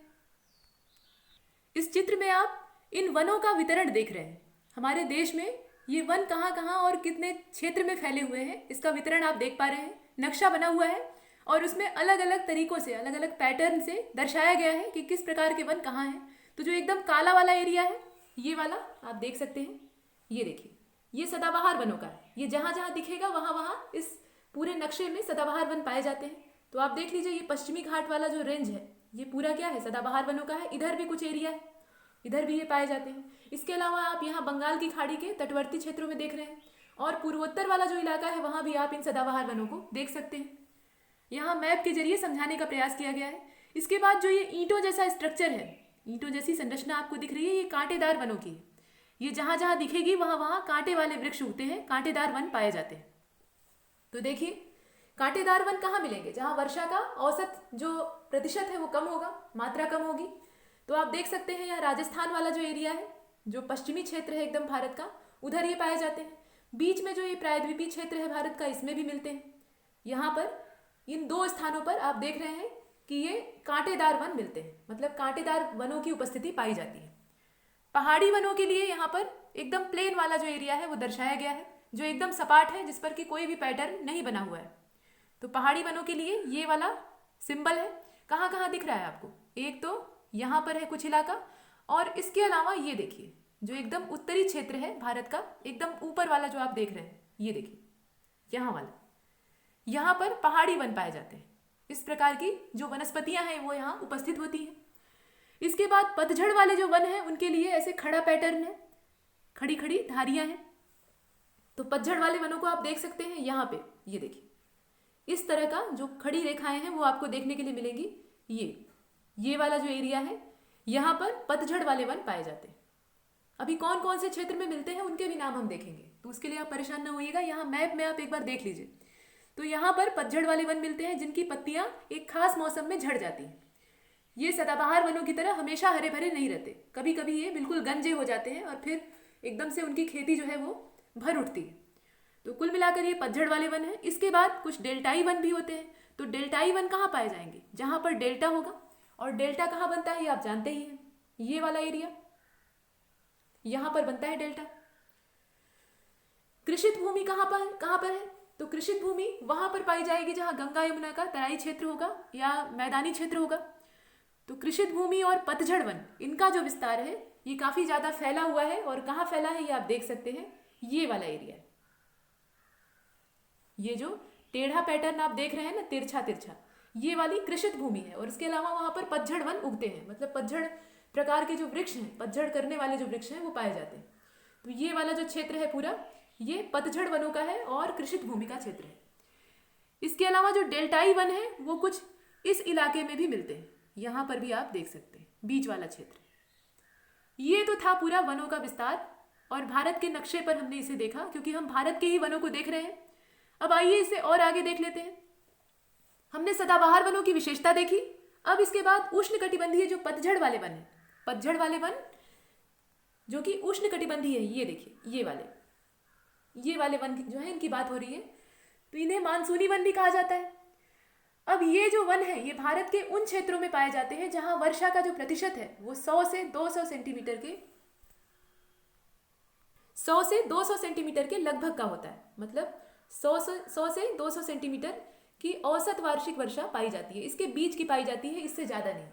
और हमने देखा है कि जो सदाबहार वन है उसमें 200 सेंटीमीटर से ज़्यादा वर्षा होती है, इससे ज़्यादा मात्रा में बारिश होती है, तो वहाँ उगते हैं। अब ये जो पतझड़ वाले हैं इनमें वर्षा की मात्रा आप देख रहे हैं कम हो गई। ये जो वन होते हैं, इस प्रकार के जो वन है, मतलब ये जो आप देख रहे हैं ये पतझड़ वाले खड़े पैटर्न वाले आपको दिखेंगे इस एरिया में, ये आप नक्शे में देख पा रहे हैं, इस वाले इलाके में है। तो ये गर्मी के प्रारंभ में अपनी पत्तियां गिरा देते हैं। यहाँ उगने वाले जो वृक्ष होते हैं वो पतझड़ करते हैं, और पतझड़ कब करते हैं? गर्मी की शुरुआत में इनकी पत्तियां झड़ जाती हैं, इसलिए इन्हें पतझड़ वाले मानसूनी वन कहा जाता है। अब ये जो वृक्ष हैं ये ज़्यादा लंबे और सघन नहीं होते, वर्षा ज़्यादा नहीं होती तो इसलिए इनमें सघनता भी नहीं पाई जाती, और ये लंबे भी ज़्यादा नहीं होते, इनकी उतनी हाइट नहीं होती। इन वनों में साल, सागौन, शीशम, चंदन, आम, साखू, इसके अलावा हरड़ और बहेड़ा के जो वृक्ष होते हैं, आंवला का जो पेड़ होता है, ये सब पाए जाते हैं। कौन कौन से वृक्ष हैं? साल का वृक्ष है, सागौन का वृक्ष है, इसके अलावा शीशम का पेड़ है, चंदन का पेड़ भी कभी कभी, हालांकि चंदन का पेड़ जो है वो कर्नाटक वाले एरिया में उगता है। फिलहाल आम, साखू, हरड़ और बहेड़ा, इसके अलावा आंवला, महुआ और हल्दी के जो वृक्ष हैं वो पाए जाते हैं। इस प्रकार के जो वनों का विस्तार है वो मध्य प्रदेश, छत्तीसगढ़, कर्नाटक, महाराष्ट्र, तमिलनाडु और इसके अलावा आंध्र प्रदेश, उड़ीसा, पश्चिम बंगाल, झारखंड, उत्तर प्रदेश और उत्तरांचल राज्यों में पाया जाता है। मतलब ये अलग अलग क्षेत्रों का नाम दिया है। इसमें जो कुछ वृक्षों के नाम आपने सुने वो व्यवहारिक नहीं है, जैसे चंदन का वृक्ष है, वो इनमें आता तो है लेकिन वो उगता एक खास क्षेत्र में ही है, वो उत्तरी इलाकों में नहीं उगता, वो प्रायद्वीपीय जो भारत का क्षेत्र है वहाँ पर उगता है। इसके बाद इन वनों की जो लकड़ी होती है वो मुलायम होती है, लेकिन मुलायम होने के साथ साथ मजबूत और टिकाऊ होती है। मुलायम चीज़ लचीली होती है और लचीली होगी तो मजबूत होगी, वो टिकाऊ होगी। और भारत में लगभग 220 लाख हेक्टेयर का जो क्षेत्र है वहाँ पर इस प्रकार के वन फैले हुए हैं। 220 लाख हेक्टेयर का जो क्षेत्र है वहाँ पर, मतलब इतने बड़े दायरे में, आप इसका विस्तार वैसे भी देख रहे थे नक्शे पर, इतने बड़े दायरे में ये जंगल फैले हुए हैं। अब जो पतझड़ वाले वन है उनकी क्या खासियत होती है? तो उनकी विशेषता होती है कि ये कम लंबे होते हैं और खुले होते हैं, इनमें सघनता नहीं होती। समान प्रकार के क्षेत्रीय वृक्ष पाए जाते हैं, इनमें बहुरूपता नहीं होती, एक समानता होती है, एक जैसे होते हैं। इनका जो व्यावसायिक महत्व है वो ज़्यादा होता है। जो आर्द्र सदाबहार वाले वन थे, मतलब विषुवत रेखीय वन थे, उसमें हमने देखा कि उनका व्यावसायिक महत्व बहुत ज़्यादा नहीं था, लेकिन इनका महत्व होता है क्योंकि इनकी लकड़ी टिकाऊ होती है। देश में सर्वाधिक महत्व वाले जो वन है वो यही है। कौन? तो ये पतझड़ वाले वन, उष्णकटिबंधीय पतझड़ वाले वन। इसके अलावा और क्या महत्व हो सकता है? तो इसमें जो है चारागाह और कच्चे माल का मिलना, ये भी इनका एक बढ़िया महत्व है। चारागाह की भी उपस्थिति होती है। क्यों ऐसा होता है? तो चारागाह वहीं पाए जाएंगे जहाँ घास के मैदान होंगे, और यहाँ इनका विस्तार और जो वितरण है वो सघन नहीं होता, दूर दूर उगते हैं, थोड़ा उतनी सघनता नहीं होती जितनी विषुवत रेखीय वनों की होती है। इस वजह से घासें उगने के लिए जगह बनती है। सूर्य का प्रकाश जमीन पर पहुंचता है और वर्षा की मात्रा एक सीमित होती है, औसत मात्रा में वर्षा होती है, इस वजह से यहाँ घास भी पाई जाती है, तो चारागाह का भी विस्तार होता है। इस प्रकार से हमने पतझड़ वनों को देखा। अब देखते हैं जो उष्णकटिबंधीय कांटेदार वनस्पतियां, माफ कीजिएगा, शुष्क मरुस्थलीय कांटेदार वनस्पतियां हैं उनको। शुष्क मरुस्थलीय जो कांटेदार वनस्पतियां हैं, मतलब जो कांटेदार वन है, वो कहाँ पाए जाते हैं, इन्हें देख लेते हैं। इस प्रकार के जो वन हैं वो भारत के शुष्क हिस्सों में पाए जाते हैं। शुष्क हिस्सा मतलब जहाँ 50 सेंटीमीटर से भी कम वर्षा होती है, यानी वर्षा की मात्रा बहुत कम हो जाती है।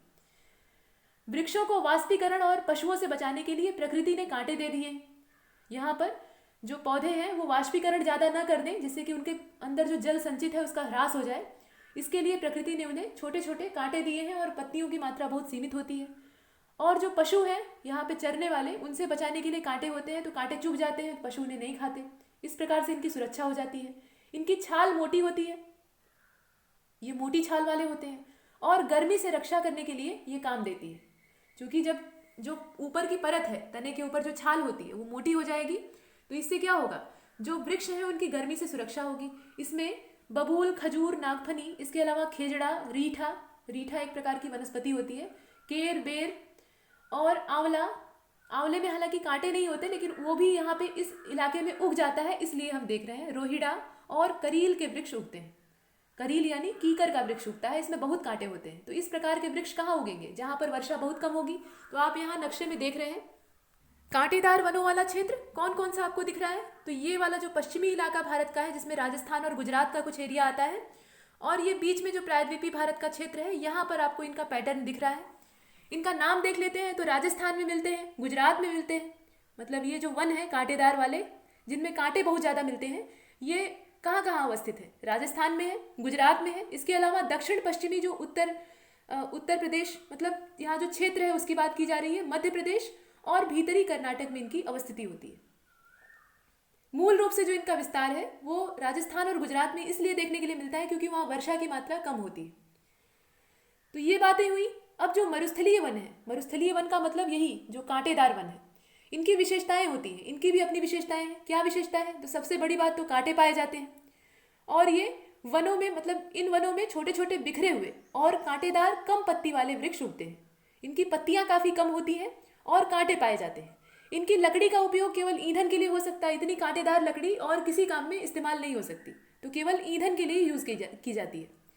और खजूर, रोहिड़ा, बबूल, इस प्रकार के जो वृक्ष हैं जो कि मनुष्य के लिए काफ़ी उपयोगी होते हैं, वो यहाँ पाए जाते हैं।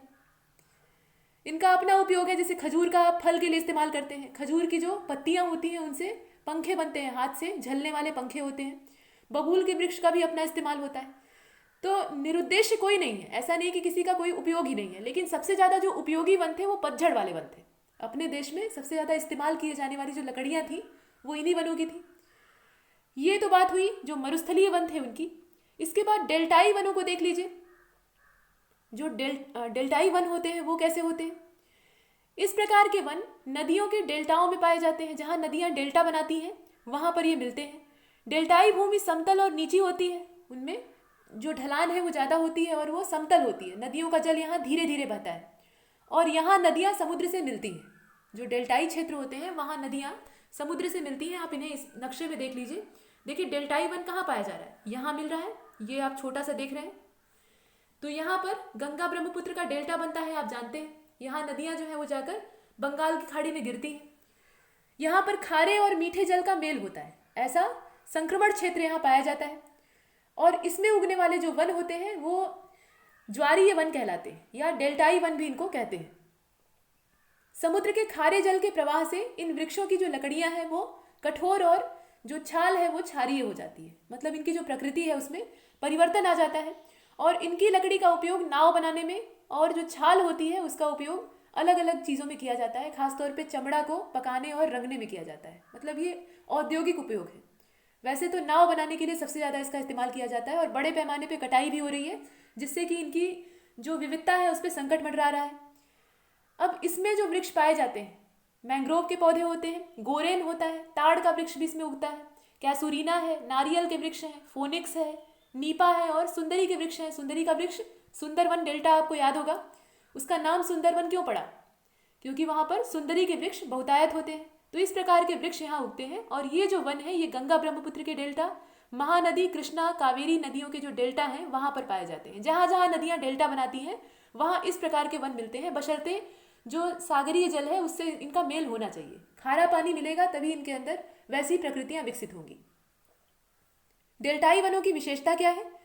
तो डेल्टा या दलदली क्षेत्र के ये सदाबहार वन होते हैं। यह भी सदाबहार प्रकार के ही होते हैं। इनमें पतझड़ बहुत कम होता है या नहीं पाया जाता। कठोर लकड़ी होती है और जो छाल है वो क्षारीय होती है। कठोर लकड़ी और लचीलापन इनमें बहुत पाया जाता है। ये काफ़ी लचीले होते हैं, इसी वजह से इनका उपयोग नाव बनाने के लिए किया जाता है। इसमें ये दुर्गम वन होते हैं, इनके अंदर आप प्रवेश नहीं कर सकते, आसानी से प्रवेश नहीं कर सकते। ये काफ़ी उलझे हुए होते हैं, एक दूसरे से जुड़े रहते हैं और इनका जो उपयोग है वो काफ़ी सीमित है। भारत में इन्हें सुंदरवन भी कहा जाता है। सुंदरवन क्यों कहा जाता है? क्योंकि सुंदरी के वृक्ष यहाँ बहुतायत मिलते हैं। तो ये तो बात हुई डेल्टाई वनों की। और डेल्टाई वन वहाँ मिलते हैं जहाँ नदियाँ डेल्टा बनाती हैं। जैसे गंगा ब्रह्मपुत्र का जो डेल्टा है वहाँ पर ये सबसे ज़्यादा विस्तृत मात्रा में पाए जाते हैं। आगे चलते हैं अगले वन के प्रकार पर। आप देख लीजिए पर्वतीय वनों को। जो माउंटेनियस फॉरेस्ट होते हैं वो कैसे होते हैं? तो ये वन हिमालय पर्वत पर उगते हैं। जो पर्वतीय वन है उनका विस्तार कहाँ है? आप सिर्फ और सिर्फ इस मैप में यहाँ पर देख रहे हैं उन्हें। इनका जो विस्तार है वो हिमालयी क्षेत्र में होता है। इसे आप जूम करके देख लीजिए, ये देखिए इनका जो विस्तार है वो सिर्फ हिमालयी क्षेत्र में होता है। यहाँ पर ये पर्वतीय वन है तो स्वाभाविक है जहाँ पर्वत ऊंचाई पर मिलेंगे, ऊंचे ऊंचे पर्वत मिलेंगे, वहाँ पर ये उगेंगे। इनकी विशेषता जो होगी वो तो बाद में देखेंगे। पहले तो ये देख लीजिए कि इनके अंदर क्या क्या चीज़ें होती हैं। ये वन हिमालय पर्वत पर उगते हैं, ये बात आपने देखी। और इनका जो विस्तार है वो असम से कश्मीर तक होता है। ये विस्तृत तो फैले हुए ज़्यादा है ही हैं, मतलब असम से कश्मीर तक फैले हुए हैं, लेकिन इनका जो मुख्य भाग है वो आप यहाँ पे रेड इंक से गोले में देख रहे हैं, वो मुख्य क्षेत्र है। ऊंचाई के साथ साथ इनमें परिवर्तन आता है, इनमें बदलाव आता है। जैसे जैसे ऊंचाई बदलती है इनकी जो प्रकृति है वो भी बदलती जाती है और जलवायु के तत्वों की मात्रा में भी अंतर आता है। अब हिमालय पर जो 1500 मीटर की ऊंचाई है वहाँ पर सदाबहार और पतझड़ वाले वन उगते हैं। हिमालय की जो 1500 मीटर वाली ऊंचाई का क्षेत्र होता है वहाँ पर सदाबहार और पतझड़ वन पाए जाते हैं। और 1500 से लेकर 2500 के बीच का जो रेंज है, इस रेंज में मतलब ये मीटर में नापा गया है, इसमें शीतोष्ण कटिबंधीय जो चौड़ी पत्ती वाले वन है वो पाए जाते हैं। इसमें ओक का नाम आप ले सकते हैं, देवदार का नाम ले सकते हैं, कार्क का नाम ले सकते हैं, बर्च होता है और मैपल के वृक्ष होते हैं।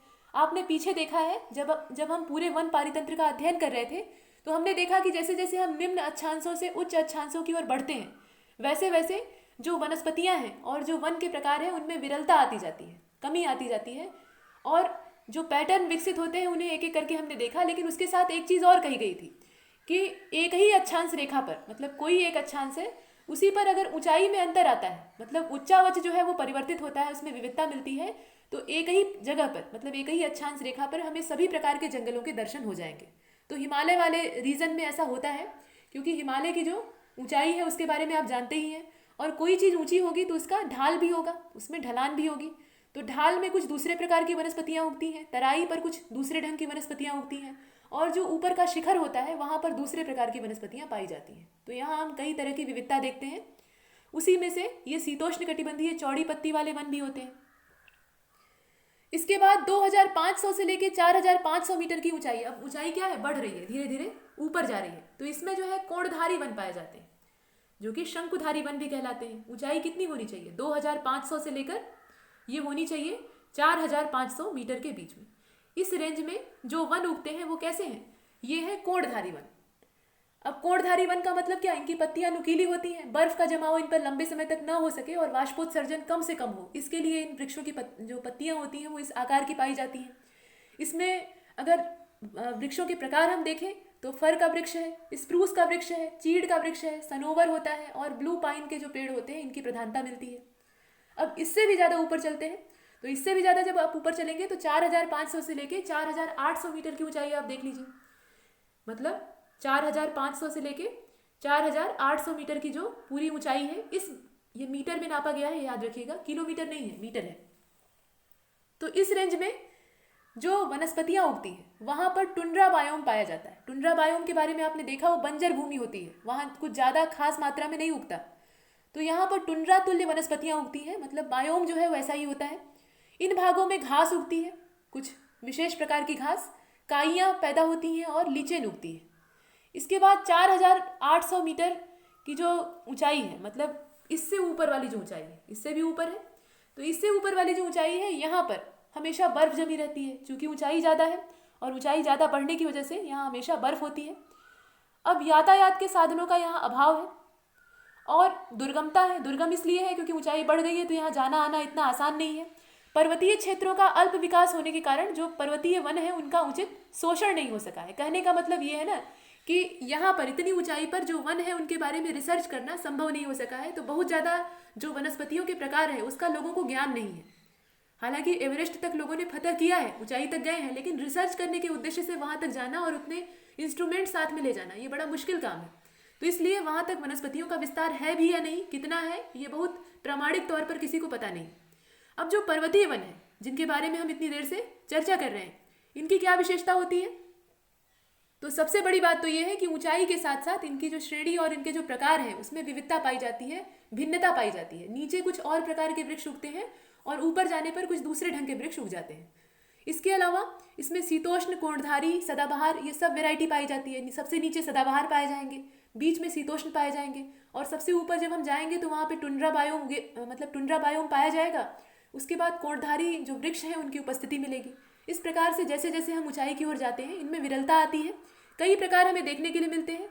अब जो ये वन है इनमें दवा और जड़ी बूटी से संबंधित, वही बात है, जड़ी बूटी भी दवा ही होती है, तो इसके लिए कच्चा माल मिलता है। मतलब औषधियाँ, यहाँ पे जो औषधि युक्त वृक्ष हैं आयुर्वेद की दृष्टि से उपयोगी हैं वो यहाँ पर पाए जाते हैं। तो इसलिए ये वन काफ़ी उपयोगी हैं, औषधीय महत्व इनका ज़्यादा है। ये हमने पर्वतीय वनों के बारे में देखा। अब चलते हैं आगे। अब हिमालयी प्रदेश में जो वन उगते हैं, हिमालय वाले क्षेत्र में अलग अलग प्रकार के वन पाए जाते हैं, ये हमने देखा। उनमें काफ़ी विविधता होती है, विभिन्नता पाई जाती है। नीचे कुछ और उगते हैं, ऊपर की ओर कुछ और होते हैं। तो इनकी लकड़ियाँ भी बहुत विशेष होती हैं, हर लकड़ी की अपनी खासियत होती है। कुछ लकड़ियों को हम देख लेते हैं, जैसे कि श्वेत सनोबर जो होता है, जिसे कि हम सिल्वर फर कहते हैं। यह जो वृक्ष होता है इसकी पत्ती नुकीली होती है और 2200 से लेकर 3000 मीटर की जो ऊंचाई है वहाँ पे ये पश्चिमी हिमालय में कश्मीर से झेलम तक और पूर्वी हिमालय में चित्राल से नेपाल तक मिलते हैं। इनका जो विस्तार है वो काफ़ी ज़्यादा होता है। ये जो सिल्वर फर के वृक्ष होते हैं जिन्हें कि श्वेत सनोवर कहा जाता है, ये मिलते कहाँ पे हैं, तो इनकी जो ऊंचाई है वो है 2200 से लेकर 3000 मीटर की। इनका जो रीजन है वो है पश्चिमी हिमालय। पश्चिमी हिमालय में कश्मीर के झेलम से लेकर, झेलम नदी से लेकर इनका जो विस्तार है वो पूर्वी हिमालय में चित्राल तक होता है और उसके बाद नेपाल तक ये फैले होते हैं। यह जो वृक्ष हैं ये 45 मीटर तक ऊंचे होते हैं और 6 से 7 मीटर तक मोटे होते हैं। इनकी मोटाई काफ़ी ज़्यादा होती है और ऊंचाई भी एक अच्छी खासी होती है। अब इनके जो लकड़ी होती है, ये जो श्वेत सनोवर का वृक्ष है जिसका नाम सिल्वर फर होता है, इनकी लकड़ियों का उपयोग हल्की पेटियां बनाने में, इसके अलावा पैकिंग करने में, दिया सलाई बनाने में, जो माचिस होती है, मैच बॉक्स होता है, उसके निर्माण में और कागज़ की लुगदी बनाने में भी प्रयोग होता है। कागज़ की लुगदी भी इससे बनती है जिससे कि कागज़ तैयार होता है। तो कागज़ हमें बर्बाद नहीं करना चाहिए क्योंकि वो वनस्पतियों से आता है। और जितना ज़्यादा मात्रा में हम कागज़ की डिमांड बढ़ाएंगे, उसकी मांग बढ़ाएंगे, उतनी ही ज़्यादा मात्रा में हम अपने पर्यावरण को नष्ट करेंगे। तो इसलिए इनका प्रयोग समझदारी से करने की आवश्यकता होती है। इसके बाद आप देवदार को देख सकते हैं। देवदार का नाम आपने सुना होगा। यह जो वृक्ष है ये 30 मीटर से अधिक ऊंचा होता है और 6 से 10 मीटर तक मोटा होता है। वैसे ये काफ़ी ऊंचा होता है, 30 मीटर ही नहीं और भी इसकी ऊंचाई होती है। देवदार के वृक्ष काफ़ी ऊंचे पाए जाते हैं। यह हिमाचल प्रदेश के चंबा जिले में, हिमाचल प्रदेश का जो चंबा जिला है, चंबा एक जिला है, इसके अलावा गढ़वाल के पश्चिम में और हिमालयी क्षेत्र जो है उनकी अलग अलग पहाड़ियों में मिलते हैं। ये समझ लीजिए कि संपूर्ण हिमालय में इनका विस्तार पाया जाता है। कहीं बहुत ज़्यादा मात्रा में पाए जाते हैं और कहीं थोड़े कम होते हैं। बस जब बहुत ज़्यादा ऊंचाई बढ़ जाती है तब इनकी जो सघनता है वो कम हो जाती है, मतलब वहाँ ये नहीं पाए जाते। एक जो मध्यवर्ती भाग है उसमें ये मिलते हैं और ये मूल रूप से पहाड़ी पौधा ही है, वृक्ष है। इसकी ऊंचाई अच्छी खासी होती है और जो लकड़ी होती है वो कठोर होती है, भूरे रंग की होती है, सुगंध होती है, उसमें खुशबू होती है, चंदन जितनी नहीं होती लेकिन फिर भी होती है और ये काफ़ी टिकाऊ होती है। इसीलिए निर्माण कार्यों में जितना कंस्ट्रक्शन वर्क होता है उसमें इनका इस्तेमाल किया जाता है। और देवदार के वृक्ष से सुगंधित तेल भी निकाला जाता है। तेल निकालने के लिए भी इसका यूज़ किया जाता है। चीड़ के वृक्ष के बारे में आपने देखा होगा। चीड़ का वृक्ष यानी जिसे हम पाइन कहते हैं, ये नुकीली पत्ती वाला पौधा होता है और सदाबहार होता है। ये हमेशा इस पर बहार रहती है, यानी पत्तियां हरी रहती हैं और ये कभी गंजा नहीं होता। 1200 से लेकर 2100 मीटर की जो ऊंचाई होती है, इसमें ये कश्मीर, हिमाचल प्रदेश और उत्तरांचल में फैला होता है और हिमालय का जो उत्तरी ढाल है वहाँ पर ये पाया जाता है। इसकी जो ऊंचाई है वो 18 से 20 मीटर तक की होती है, यानी इसकी ऊंचाई देवदार की तुलना में कम होती है। ये कम ऊंचाई वाले वृक्ष होते हैं लेकिन फिर भी काफ़ी ऊंचा होता है। चीड़ का पेड़ भी अच्छा खासा ऊंचा होता है और जैसा आपने पीछे देखा, इसकी जो लकड़ी है वो तैलीय होती है और पत्तियों में भी तेल पाया जाता है, मतलब हरे वृक्ष में भी आग लगाना आसान होता है। ये जलने का खतरा इनका ज़्यादा होता है। तो चीड़ के वृक्ष को हमने देख लिया।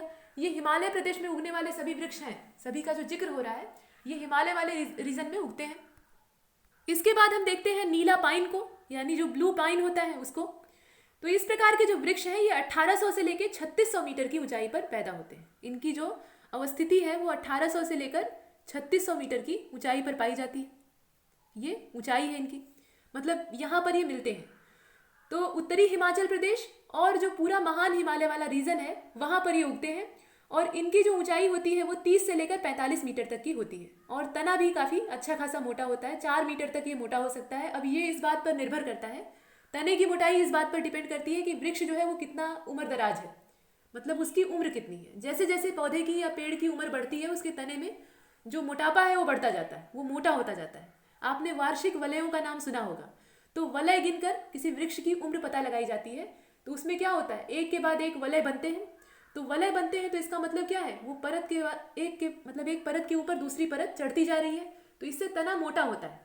कोई पौधा आप लगा कर देखिए, जैसे आम का पौधा है, आप एक बीज रोप दीजिए आम का, जो गुठली होती है, तो उससे जो पौधा जमेगा उसका तना बिल्कुल छोटा सा पतला सा होगा, बिल्कुल कमज़ोर। आप उसे चाहे तो उखाड़ सकते हैं या तोड़ सकते हैं। उसको 5 साल के लिए छोड़ दीजिए ज़मीन में रोप कर, देखभाल कर दीजिए और उसको डिस्टर्ब ना कीजिए। जब वो पेड़ बन जाएगा तब देखिए उसे तोड़कर। तो इसका मतलब क्या है कि जो तना है वो लगातार मोटा होता है जैसे जैसे पेड़ पुराना होता है। तो वही चीज़ यहाँ भी है, इनका तना 1 से लेकर 4 मीटर तक मोटा हो सकता है, उम्र पर निर्भर करता है। अब इससे क्या क्या बनता है, तो साजो सामान के जो सामान होते हैं, मतलब सज्जा वाले जो सामान होते हैं वो इससे बनते हैं। बिरोजा तैयार होता है, तारपीन का तेल बनता है, इस तरह की चीज़ों के लिए इनका यूज़ किया जाता है। स्प्रूस के पेड़ को आप देखिए तो 2100 से लेकर 3600 मीटर की ऊंचाई पर ये मिलते हैं। इनकी जो ऊंचाई होती है, मतलब अवस्थिति के लिए जो ऊंचाई होती है वो कितनी होती है, 2100 से लेकर 3600 होती है। इस ऊंचाई पर ये पाए जाते हैं और ये सफ़ेद और कोमल वृक्ष होते हैं, मतलब इनका जो रंग है वो सफ़ेद होता है। उत्तर भारत में यह लकड़ी कश्मीर और हिमाचल प्रदेश में मिलती है। अब ये जो वृक्ष है ये 60 मीटर से भी ज़्यादा ऊंचा होता है, 60 मीटर से भी अधिक ऊंचाई का होता है और 6 से 9 मीटर तक मोटा होता है। इसकी मोटाई भी काफ़ी ज़्यादा होती है। जितना ज़्यादा ये ऊंचा होता है उतना ही ज़्यादा मोटा भी होता है। तो यहाँ पर हमने कुछ हिमालय में उगने वाले, हिमालयी क्षेत्र में उगने वाले वृक्षों को देखा। वैसे ही मानसूनी वनों में भी वृक्ष पाए जाते हैं। मानसूनी वन जो होते हैं वहाँ भी अलग अलग प्रकार की वनस्पतियाँ पाई जाती हैं। इसमें कुछ वृक्षों के नाम आप देख सकते हैं, जैसे टीक है, सागौन की बात करें, साल का वृक्ष होता है, चंदन का वृक्ष होता है, सुंदरी का वृक्ष भी इसी में आता है, आबनूस का पेड़ होता है जिसे कि आप एबोनी कहते हैं। तो सागौन वाला जो वृक्ष है वो कहाँ कहाँ उगता है, उसका क्षेत्र आप जानते हैं। वैसे तो आप उत्तर भारत में भी उसे अच्छी खासी मात्रा में देखते हैं, लोग लकड़ी मतलब इमारती लकड़ी के तौर पे उसे यूज़ करते हैं। ये तमिलनाडु, महाराष्ट्र, मध्य प्रदेश, छत्तीसगढ़, पश्चिमी घाट और नीलगिरी की पहाड़ियों के निचले ढालों पर उगता है। इसके अलावा उड़ीसा में भी पाया जाता है और ये उग सकता है उत्तर भारत में भी। उत्तर भारत में बड़े पैमाने पर इसको लगाया जाता है। आजकल लगाने का ज़्यादा फैशन है। जो किसान होते हैं वो अपने खेत के किनारे किनारे सागौन के वृक्ष लगा देते हैं। इनका जो औद्योगिक महत्व है वो ज़्यादा है। इनकी जो लकड़ी होती है वो काफ़ी दृढ़ होती है। दृढ़ का मतलब मजबूत होती है और ये सुंदर और टिकाऊ होते हैं। इससे रेलगाड़ी के डिब्बे में यूज किया जाता है। रेलगाड़ी में जो निर्माण सामग्री होती है उसमें इस्तेमाल किया जाता है। फर्नीचर बनते हैं, दरवाजे बनते हैं और जहाज बनाने के लिए भी इनका यूज़ किया जाता है। अब देश में इस प्रकार के जो वन हैं उनका क्षेत्रफल लगभग 57,216 वर्ग किलोमीटर है। अच्छा खासा क्षेत्रफल है। ये क्षेत्रफल कितना है? ये है 57,216 वर्ग किलोमीटर। इतना इनका विस्तार है। ये तो बात हुई सागौन की। इसी तरह साल का वृक्ष है। तो साल का वृक्ष जो है ये हिमालयी क्षेत्र में मिलता है। हिमाचल प्रदेश से लेकर ये असम के जो नौगांव जिला है वहाँ तक पाया जाता है। मतलब तराई तक ये फैला हुआ है। जो ऊंचा वाला हिमालय का क्षेत्र है वहाँ से ये तराई वाले इलाके तक विस्तृत है। इसके अलावा उत्तर प्रदेश में भी मिलता है कुछ इलाकों में। इसके अलावा उत्तरांचल, बिहार, असम, छोटा नागपुर, मध्य प्रदेश, उत्तरी तमिलनाडु और उड़ीसा में भी इनका विस्तार पाया जाता है। फैले हर जगह रहते हैं, लेकिन कुछ ऐसे स्थान होते हैं जहाँ पर इनका विस्तार ज़्यादा मिलता है। मतलब ये सघन रूप में पाए जाते हैं। इनकी लकड़ी भूरे रंग की होती है और काफ़ी कठोर और टिकाऊ होती है। अब जब मजबूत लकड़ी होगी तो इसका भी उपयोग फर्नीचर बनाने के लिए, पेटियाँ बनाने के लिए, लकड़ी की जो पेटियाँ होती हैं, इसके अलावा रेल के डिब्बे में इस्तेमाल होता है। खंबे आदि बनाने के लिए जितने भी मतलब फर्नीचर वाले काम है या औद्योगिक महत्व है उसमें इसका यूज़ होता है। क्यों होता है? क्योंकि इसकी जो लकड़ी होती है वो काफ़ी अच्छी होती है, टिकाऊ होती है। चंदन के जो वृक्ष होते हैं उनकी बात देख लीजिए। तो ये कर्नाटक और तमिलनाडु में मुख्य रूप से पाया जाता है। दक्षिण भारत का जो इलाका है कर्नाटक और तमिलनाडु, इसकी लकड़ी कठोर और ठोस होती है। चंदन की भी लकड़ी काफ़ी कठोर होती है और ठोस भी होती है, सॉलिड होती है। इसका रंग पीला और भूरा होता है। इनसे तेज सुगंध आती है और इसी वजह से इनका जो मूल्य है और महत्व है दोनों ज़्यादा होता है। तो देखिए चंदन भी दो प्रकार के होते हैं। एक तो लाल चंदन होता है और दूसरा पीला चंदन होता है। कहीं कहीं सफ़ेद चंदन के जो तने वाले वृक्ष हैं वो भी पाए जाते हैं। तो इनकी कई प्रजातियाँ होती हैं, लेकिन अपने देश में सबसे ज़्यादा मात्रा में पीला वाला चंदन जो कर्नाटक और तमिलनाडु वाला क्षेत्र है वहाँ पर पाया जाता है। सुंदरी के वृक्षों के बारे में आपने पीछे सुन रखा है। ये गंगा और ब्रह्मपुत्र का जो डेल्टाई क्षेत्र है वहाँ पर उगते हैं। सुंदरवन का पूरा डेल्टा ही है। इनकी जो लकड़ियाँ होती हैं वो भी काफ़ी कठोर होती हैं और नाव बनाने के लिए इनका बड़े पैमाने पर यूज़ होता है। आबनूस के पौधे के बारे में भी आपने सुना है, हो सकता है देखा भी हो। इसकी लकड़ी बहुत काली होती है। आबनूस के जैसा काला, ये एक उपमा दी जाती है। तो आबनूस की लकड़ी बहुत ज़्यादा काली होती है, लेकिन बहुत कठोर होती है, बहुत ज़्यादा दृढ़ होती है। ये पश्चिमी घाट के वनों और इसके अलावा असम में पाए जाते हैं। अधिकतर इनका जो प्रयोग है वो फर्नीचर और छड़ी बनाने के लिए, छतरियों के जो दस्ते होते हैं वो बनाने के लिए किया जाता है। मतलब जहाँ जहाँ मजबूती की ज़रूरत होती है वहाँ पर होता है। और खुदाई के काम में भी यूज़ किया जाता है। खुदाई में भी इसका इस्तेमाल करते हैं। क्यों? क्योंकि ये बहुत कड़ा होता है, इसकी कठोरता बहुत ज़्यादा होती है। अब यहाँ जो आप इतनी देर से सारणी बनी हुई देख रहे हैं, ये टेबल आप देख रहे हैं और मेरी बात सुन रहे हैं लगातार। पीछे से आवाज़ आ रही है और सामने आपको ये स्क्रीन पर दिख रहा है। तो इसके बारे में ज़रा देख लेते हैं। ये एक टेबल बनी हुई है जिसमें कि कुछ फैक्ट इकट्ठे किए गए हैं। इस टेबल में सबसे पहले उष्णकटिबंधीय जो वनों के प्रकार हैं वो दिए हुए हैं। मतलब वन के जो टाइप है वो दिए हुए हैं। उसके बाद वर्षा की मात्रा वहाँ पर कितनी होनी चाहिए, मतलब कितनी वर्षा पर कौन सा जंगल उगेगा, ये दिया हुआ है। भारत में कौन कौन से क्षेत्रों में ये फैले हुए हैं ये दिया है। और प्रमुख वृक्ष और पौधे यहाँ पर कौन से हैं ये दिया है। और इनकी जो विशेषताएं हैं वो सबसे लास्ट में दी हुई हैं। तो जिन चीज़ों को अभी आपने ओरल सुना है, मतलब मौखिक सुना है, उसे आप यहाँ पर लिखित देखेंगे। देखिए, सदाबहार जो प्रकार है वनों का, इसमें वर्षा की मात्रा कितनी होनी चाहिए? 250 सेंटीमीटर से ज़्यादा होनी चाहिए। मतलब ज़्यादा होती है। अब ये 400 सेंटीमीटर के आसपास तक हो सकती है, लेकिन भारत में उतनी वर्षा होती नहीं है। इतनी ज़्यादा मात्रा में वर्षा कहाँ पर होती है? ये एकदम से जो विषुवत रेखा के आसपास वाले नज़दीकी इलाके होते हैं वहाँ पर होती है। फिर भी सदाबहार वनों के प्रकार भारत में मिलते हैं। कहाँ मिलते हैं? तो देख लीजिए, पश्चिमी घाट के पश्चिमी ढाल पर मिलते हैं। पश्चिमी घाट का जो पश्चिमी ढाल है वहाँ मिलते हैं। पश्चिमी ढलान, दिशा याद रखिएगा। उत्तर पूर्व की जो पहाड़ियाँ हैं यानी पूर्वोत्तर भारत है, ये चीज़ हम पीछे देख चुके हैं। वही चीज़ यहाँ फैक्ट में देख रहे हैं। और अंडमान निकोबार द्वीप समूह में भी इनका विस्तार मिलता है। वर्षा की मात्रा आप देख सकते हैं। और जो वृक्ष यहाँ उगते हैं वो कौन कौन से हैं? तो रोजवुड का वृक्ष है, महोगनी का वृक्ष है, एनी का वृक्ष है और एबोनी का वृक्ष है। मतलब इस तरह के आबनूस टाइप के जो पौधे होते हैं, इसमें रोजवुड का मतलब क्या है? मौलसिरी का पौधा, मौलसिरी का पेड़ आपने देखा होगा। ये उत्तर भारत में भी उगता है। वैसे मूल रूप से ये सदाबहार वनों का वृक्ष है। ऐसा नहीं है कि जो सदाबहार वनों के वृक्ष हैं वो मैदानी इलाकों में नहीं उग सकते या सामान्य जमीन पर नहीं पैदा हो सकते, लेकिन उनका विकास उतना अच्छा नहीं होगा। उग तो जाएंगे ही, क्योंकि उत्तर भारत में भी अच्छी खासी वर्षा होती है और भारत के जो और इलाके हैं वहाँ भी वर्षा होती है, एकदम मरुस्थल को छोड़ दिया जाए तो उगेंगे ये हर जगह, लेकिन उतनी अच्छी इनकी जो वृद्धि है वो नहीं हो पाएगी। फिलहाल रोजवुड, महोगनी, एनी और एबोनी इस प्रकार के जो वृक्ष हैं वो उगते हैं। और यहाँ पर जो औसत वार्षिक वर्षा है वो 250 सेंटीमीटर से ज़्यादा पाई जाती है। यहाँ जो फॉन्ट है, जो अक्षर का साइज़ है वो छोटा दिख रहा होगा आपको, तो मजबूरी है ये, मतलब यहाँ पर इससे बहुत ज़्यादा जूम नहीं किया जा सकता। हालांकि देख लीजिए, थोड़ा जूम करके भी देख लीजिए, देखिए दिख रहा है। रोजवुड, महोगनी, एनी और एबोनी, एबोनी आग्नूस को ही कहा जाता है। तो ये इस प्रकार के वृक्ष या पौधे यहाँ पर उगते हैं। ये सभी पेड़ का नाम है। और विशेषता क्या होती है? औसत वार्षिक जो तापमान है वो 22 डिग्री सेल्सियस के आसपास रहता है।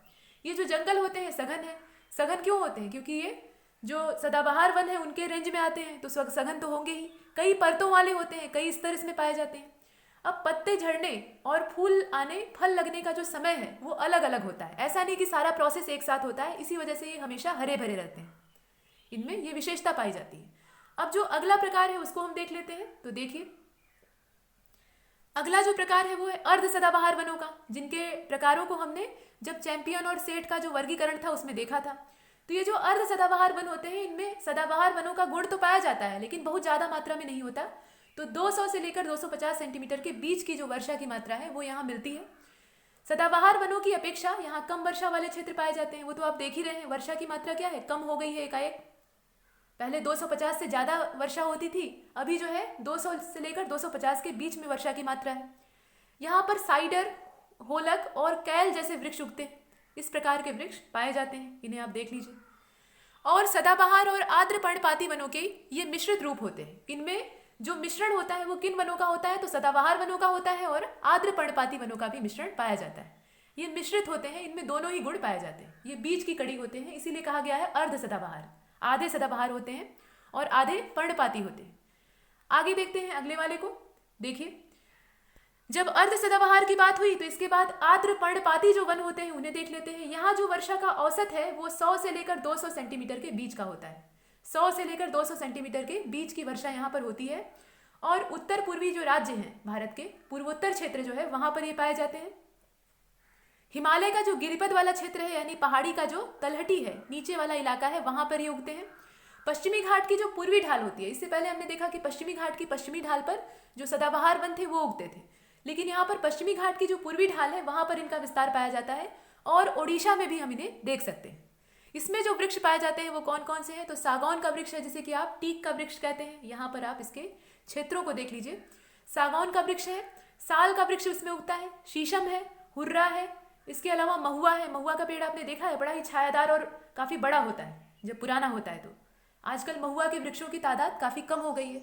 जो देशज पेड़ थे भारत में, देशी रूप में उगने वाले मूल यहाँ की वनस्पतियाँ थी, वो कम होती जा रही हैं। और हम लोग बाहरी जो पेड़ हैं उन्हीं को लगा लेते हैं शो पीस के तौर पर, जो कि पर्यावरण के लिए उतने अनुकूल नहीं होते। पहले के जो वृक्ष थे, नीम, महुआ, इसके अलावा शीशम, बरगद और पीपल के वृक्ष, वो तेजी से अपने देश में कम होते जा रहे हैं। तो ये चिंता का विषय है और उसी का हम रोकथाम का यहाँ प्रयास कर रहे हैं, उसी के लिए अध्ययन कर रहे हैं। तो फिलहाल यहाँ पर आंवला, इसके अलावा सेमल का वृक्ष, सेमल जो है बड़ा कटीला होता है और लाल लाल फूल इस पे उगते हैं। और जब फूल फल में कन्वर्ट होते हैं तो बहुत ज़्यादा रुई निकलती है, रुई की बहुत ज़्यादा इसमें मात्रा होती है। और रुई गर्मी में ऐसे आंधी की तरह उड़ती है, जहाँ पे ये वृक्ष होते हैं पूरा पट जाता है आसपास का इलाका।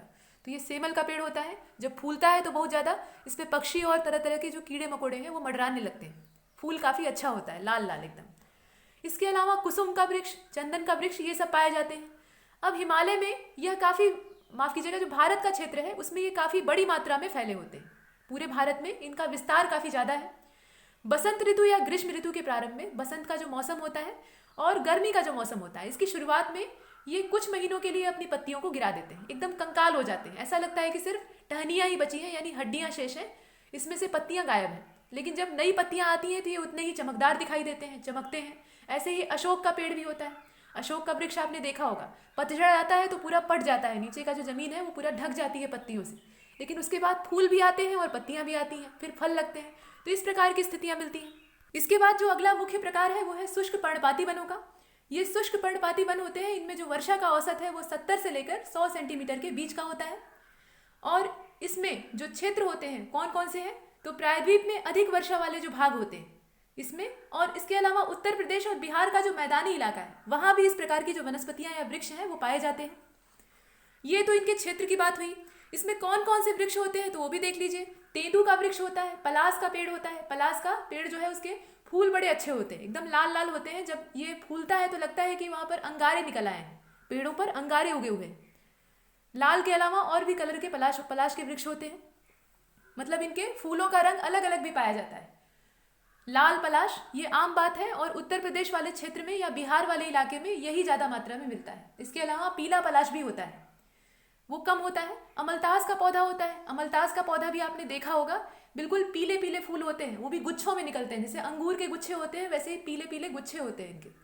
और ऐसा लगता है कि पूरा जो पेड़ है वो सोने से लद गया है, मतलब पूरा ऐसा लगता है कि सोने के सिक्कों से लदा हुआ है, क्योंकि फूल का डिज़ाइन गोल गोल होता है। इनकी जो डिज़ाइन है वो काफ़ी अच्छी होती है, ऐसे गुच्छों में पाए जाते हैं, ऐसे फूलों के गोल गोल पंखुड़ियाँ होती, और ये पूरी सुर्ख पीली होती है। इनका जो कलर है वो एकदम बढ़िया वाला येलो होता है, और ऐसा लगता है कि सोना पूरे पेड़ पर लदा हुआ है, बहुत सारा सिक्का। तो इस प्रकार का होता है अमलतास। इसके अलावा बेल का पेड़ होता है, बेलपत्र शिव जी का पसंदीदा। इसके अलावा खैर है, खैर को खदिर भी कहा जाता है, और एक्सेलवुड का पौधा होता है या पेड़ होता है। ये सब पाए जाते हैं कहाँ पर, ये पाए जाते हैं जो शुष्क पर्णपाती वनों का प्रकार है उसमें। यहाँ पर जो वर्षा की मात्रा है वो कितनी है, 70 से लेकर 100 सेंटीमीटर तक की होती है। जिन क्षेत्रों में उगते हैं उसमें यूपी भी शामिल है और बिहार भी शामिल है। इसके अलावा प्रायद्वीपीय जो अधिक वर्षा वाले क्षेत्र होते हैं वहाँ पर उगते हैं। यहाँ तक हमने देखा, और इसके जो इनकी जो विशेषताएं हैं उसको देख लीजिए।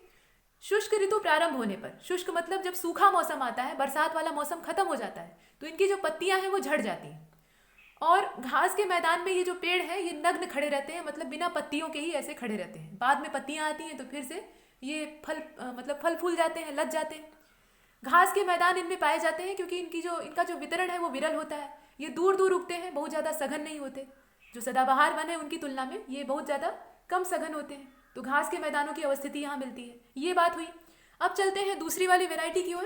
तो दूसरी वाली वैरायटी कौन सी है, ये है कांटेदार वनों की, जहाँ खूब सारे कांटे मिलते हैं। और यहाँ जो वर्षा का प्रतिशत है, जैसा कि हमने पीछे देखा था, ये 50 सेंटीमीटर से भी कम का होता है। यहाँ 50 सेंटीमीटर से भी कम वर्षा पाई जाती है। अब ये क्षेत्र कहाँ कहाँ मिलेंगे, तो जो पश्चिमी भारत का इलाका है वहाँ पर मिलेंगे। दक्षिण पश्चिमी जो पंजाब का क्षेत्र है वहाँ, इसे आप देख रहे हैं, हरियाणा, राजस्थान, गुजरात, मध्य प्रदेश में भी कहीं कहीं मिलते हैं, और यूपी के भी जो अर्ध शुष्क क्षेत्र हैं वहाँ पर भी इस प्रकार की वनस्पतियाँ हमें दिख जाती हैं। तो ये जो क्षेत्र है यहाँ पर उगते हैं कटीले वन, कांटेदार वृक्ष पाए जाते हैं या झाड़ियाँ पाई जाती हैं। ये वृक्ष कम होते हैं और ज़्यादातर झाड़ियों के रूप में होते हैं। हालांकि कुछ पेड़ ऊंचे भी होते हैं, जैसे बबूल हो गया। बबूल जो है ये ऊंचा होता है लेकिन बहुत कांटे होते हैं। आप उस पेड़ के नीचे नंगे पैर या चप्पल पहनकर भी अगर जाएंगे तो कांटा आपको धंसना तय है, अगर आप सावधान नहीं रहे तो। कांटे काफ़ी नुकीले होते हैं, वो जो स्लीपर होता है, जो जूते होते हैं, उनको भी छेदने में सक्षम होते हैं। बहुत खतरनाक होता है बबूल। हालांकि इसका भी औषधीय महत्व काफ़ी अच्छा होता है। दांतों के लिए इसकी लकड़ी की जो दातुन होती है वो काफ़ी फायदेमंद होती है। बबूल वाले मंजन आपने देखे होंगे। फिलहाल तो बबूल का ही नाम सबसे पहले आता है। इसके अलावा बेर, खजूर, बेर का पेड़ आपने देखा होगा। बेर पेड़ तो नहीं होता, झाड़ी होती है, बहुत कटीली झाड़ी होती है, उसमें से फल तोड़ना बहुत टेढ़ा काम होता है। इसके अलावा खजूर में भी कांटे होते हैं। नीम का वृक्ष जो होता है ये कांटेदार तो नहीं है, लेकिन हाँ ये भी जो है शुष्क इलाकों में, जो ऊसर परती वाली जमीन होती है उसमें उग जाता है। ये हर क्षेत्र में उगने में सक्षम होता है। लगभग समूचे भारत में इसको उगाया जा सकता है, जो बहुत ठंडे इलाके हैं उनको छोड़कर। लेकिन खास तौर पे ये इसी जलवायु का पौधा है। खेजड़ी का वृक्ष है। अब इनकी विशेषता क्या है, तो इन वनों के जो पौधे होते हैं वो पूरे वर्ष पर्ण रहित रहते हैं और झाड़ियों जैसे लगते हैं। देखिए इसमें नीम को घुसा दिया गया है, तो नीम हमेशा बिना पत्ती का तो नहीं रहता, उसका एक खास मौसम में पतझड़ होता है, लेकिन उसमें भी इन वृक्षों के जैसे गुण पाए जाते हैं। गुण पाने का मतलब क्या है कि इस जलवायु में ये आसानी से उगता है और ज़्यादा बेहतर रहता है। मतलब किस प्रकार की जलवायु की यहाँ बात हो रही है, तो ये बात हो रही है कांटेदार वनों की जो जलवायु है उसकी। हालांकि नीम का पेड़ मैदानी इलाकों में जहाँ वर्षा अच्छी होती है वहाँ भी पाया जाता है, और पत्तियाँ इसकी तब झड़ती नहीं है, वो लंबे समय तक बनी रहती है। इसके बाद सवाना वाला जो क्षेत्र है उसको देख लीजिए। तो ये 40 से 60 सेंटीमीटर का जो औसत वर्षा का रेंज है उसमें पाए जाते हैं। इनकी जो विस्तृत अवस्था है वो कहाँ कहाँ है, तो उत्तर पश्चिमी भारत के शुष्क क्षेत्र। शुष्क क्षेत्र का मतलब क्या, सूखे क्षेत्र, वहाँ पर ये पाए जाते हैं। और सवाना टाइप मतलब क्या, सवाना का प्रकार का है तो यहाँ पर लंबी घास पाई जाती है। सवाना मतलब लंबी घास वाले क्षेत्र होते हैं, लंबी लंबी घास उगती है। और ये कहाँ उगती है, तो उत्तर पश्चिमी भारत का जो शुष्क इलाका है, सूखा क्षेत्र है, वहाँ पर। विशेषता देख लेते हैं तो देखिए, कटीले वनों का ही ये निम्नीकृत रूप होते हैं। मतलब कटीले वन का ही और छोटा आकार आप इसे कह सकते हैं। यहाँ पर उन्हीं का प्रतिरूप देखने के लिए मिलता है, लेकिन छोटे साइज का होता है, उतना बड़ा नहीं होता। अंतिम जो प्रकार है उसको भी आप देख लीजिए, जो कि है टोटल मरुस्थलीय। एकदम से मरुस्थलीय जो क्षेत्र है उनकी बात हो रही है। अब ये जो मरुस्थलीय क्षेत्र है, यहाँ 40 सेंटीमीटर से भी कम वर्षा होती है, बहुत कम बारिश होती है। ये मतलब जो 40 सेंटीमीटर से कम की बात की गई है, ये न्यून मात्रा है। इतनी कम बारिश में एकदम शुष्क इलाका रहेगा, सूखा। तो ऐसा इलाका आप जानते हैं कहाँ पाया जाता है, राजस्थान, गुजरात, इस प्रकार के जो क्षेत्र हैं ये सूखे बलुई इलाके हैं। तो यहाँ पर ये उगते हैं। कौन कौन से वृक्ष हैं, तो कैक्टस और नागफनी, इसके अलावा एकेसिया, इस प्रकार के वृक्ष उगते हैं। ये वृक्ष कम है, झाड़ियाँ ज़्यादा हैं। कैक्टस की झाड़ियाँ होती हैं, नागफनी की भी झाड़ियाँ होती हैं। आप इनके पास से गुजरेंगे तो गारंटी है कि 2-4 कांटे चुभ जाएंगे। हालांकि अपने अपने घरों में लोग शोपीस के तौर पर भी कैक्टस और नागफनी को उगाते हैं, लेकिन ये मूल रूप से किस जलवायु का है, तो ये मरुस्थलीय जलवायु का है। और जब आप इन्हें गमलों में लगाते हैं तो उसमें बालू डालते हैं, बिना रेत का ये नहीं उगेंगे। और ज़्यादा पानी दे दिए तो इनकी जड़ें जो हैं वो सड़ जाएंगी। तो ये कम पानी के लिए अनुकूलित होते हैं, कम पानी वाले पौधे होते हैं, इन्हें ज़्यादा पानी नहीं चाहिए होता। इनकी विशेषता क्या है, पत्तियां लगभग कांटों में परिवर्तित हो जाती हैं। पत्तियां पाई ही नहीं जाती, तना होता है और उस पर ढेर सारे कांटे होते हैं। और ऐसा क्यों होता है, ताकि वाष्पीकरण कम से कम हो, क्योंकि पत्तियां जो है वो पौधों का जो अतिरिक्त जल होता है उसे वाष्पीकरण की क्रिया द्वारा, वाष्पोत्सर्जन उसको हम कहते हैं, उसकी क्रिया द्वारा वायुमंडल में विलीन कर देती है, जलवाष्प बना देती है। अगर पत्तियां ही नहीं होंगी तो वाष्पीकरण सीमित होगा, कम मात्रा में होगा। इसलिए ये पौधे बहुत चालाक होते हैं, प्रकृति इन्हें एक हथियार दी रहती है, वो है कांटे। तो कांटे इनकी सुरक्षा भी करते हैं बाहरी जो मवेशी होते हैं उनसे, और इसके अलावा जो वाष्पोत्सर्जन है उसकी दर को भी सीमित रखते हैं, कम रखते हैं। तो यहाँ तक हमने विस्तार से पूरा टेबल के माध्यम से भी देख लिया, मैप के जरिए भी देख लिया, और हम देख रहे थे भारत के जो वन है उनके प्रकार। ये पूरी टेबल थी। चलते हैं आगे। आगे बढ़ने से पहले एक क्वेश्चन आपके लिए है, ये बहुविकल्पीय प्रश्न है और परीक्षाओं में ये पूछा जा चुका है। संघ लोक सेवा आयोग की जो सिविल सेवा परीक्षा होती है उसकी प्रारंभिक वाले स्टेप में, मतलब जो प्रारंभिक परीक्षा होती है, प्रीलिम्स होता है, उसमें ये पूछा गया था सन 2015 में। 2015 का ये क्वेश्चन है। बाद में जो पीसीएस वाले एग्जाम होते हैं उनमें भी इसे रिपीट किया गया। प्रश्न आपके सामने है, दिया है कि भारत में निम्नलिखित में से किस एक वन प्रारूप में कौन सा एक जंगल का पैटर्न है जिसमें कि सागौन की एक प्रभावी वृक्ष स्पीसीज के रूप में उगता है। मतलब विशेष रूप से ये किस वन प्रारूप में पाया जाता है। हम बात कर रहे हैं सागौन की। सागौन का जो वृक्ष है ये कहाँ पाया जाता है ये बताना है। आपके सामने जो विकल्प है वो है उष्णकटिबंधीय आर्द्र पर्णपाती वन, उष्णकटिबंधीय वर्षा वन, उष्णकटिबंधीय कटीली झाड़ियों वाले वन और घास स्थल युक्त जो शीतोष्ण वन है वो। इन इलाकों का यहाँ नाम लिया गया है। इसमें से कहाँ ये पाया जाता है आपको बताना है। तो बताइएगा। ये 2015 की जो सिविल सेवा प्रारंभिक परीक्षा थी उसमें पूछा गया था। ये उस समय का क्वेश्चन है, लेकिन आज भी महत्वपूर्ण है। और पर्यावरण से जो पूछे जाने वाले प्रश्न हैं उनकी बहुतायत आजकल होती जा रही है। ज़्यादा मात्रा में इसे इंक्लूड किया जा रहा है, घुसाया जा रहा है। क्यों? क्योंकि प्रकृति के प्रति या उसके संरक्षण के प्रति लोगों में जागरूकता आए। और एक सिविल सेवक जो है, सिविल सेवा परीक्षाएं जो आप देते हैं उसके बाद आपकी जो भूमिका है वो एक प्रशासक की होती है।